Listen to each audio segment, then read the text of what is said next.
పాకిస్తాన్లో సైనికులు ఉగ్రవాదులు ఒక్కటే అని ఎందుకు అంటామంటే వాళ్ళ ప్రేలాపనలు అలాగే ఉంటాయి, వాళ్ళ యొక్క పనితీరు అలాగే ఉంటుంది, వాళ్ళ ప్రవర్తన అలాగే ఉంటుంది, వారి యుద్ధం కూడా అలాగే ఉంటుంది. ఎందుకంటే ముందుగా ఉగ్రవాదులే పంపిస్తారు. వాళ్ళు భారతదేశంపై యుద్ధం చేయాలంటే ముందుగా ఉగ్రవాదులే పంపిస్తారు. ఎందుకంటే ఉగ్రవాదులైతేనే ప్రాణాలకు తెగించి వాళ్ళు ఏదైనా చేస్తారనమాట. చనిపోతే ఉగ్రవాది, వస్తే భారతదేశంపై విజయం సాధించాలంటే ఉగ్రవాదులు. కానీ ఇప్పుడు విజయం సాధించలేరు, కాకపోతే వాళ్ళు ఉగ్రవాదులే వాడుకుంటారు. ఈరోజు సాక్షాత్తు సైనిక లెఫ్టినెంట్ ఎవరైతే ఉన్నారో ఈ మహమ్మద్ షరీఫ్ సౌదీ, ఇతనైతే ఏకంగా ఒకవేళ భారతదేశం గనక నీరు ఇవ్వకపోతే ఆ నీటిలో అక్కడ ఉన్నటువంటి ప్రజల యొక్క రక్తం పారుతుంది, అంటే భారతదేశ ప్రజల యొక్క రక్తం పారుతుంది అంటూ ఒక విశ్వవిద్యాలయంలో మాట్లాడుతూ ఇలాంటి కోతలు కూసాడనమాట. ఉగ్ర మాటలు. ఒక దేశానికి సైనికాధికారిగా ఉంటూ నువ్వు మాట్లాడినటువంటి మాటలు ఈ రోజు ప్రపంచ దేశాలు విన్నాయి.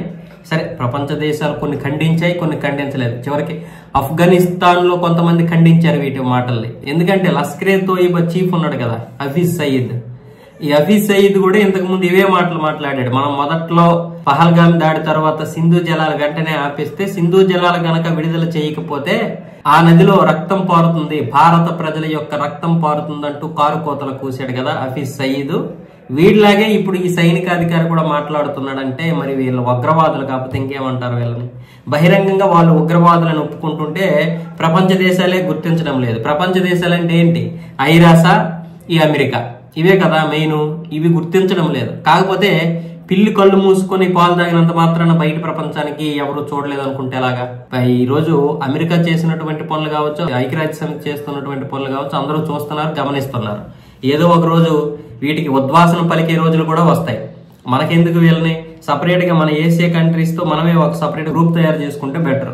వీటిని ఎందుకు పనికి లేకపోతే సరే. వీళ్ళు ఆసియా ఖండాన్ని నాశనం చేయాలని చూస్తున్నారు ఈ పశ్చిమ దేశాలను. ఈ ఆసియా ఖండంలో అలాగే ఒక్కొక్క దేశం ఒక్కొక్కలాగా ప్రవర్తిస్తుంది. అందరినీ కలుపుకుందామని మనం అనుకుంటే వీళ్ళేమొచ్చేసి వేర్పాటువాదుల్లాగా తయారయ్యారు.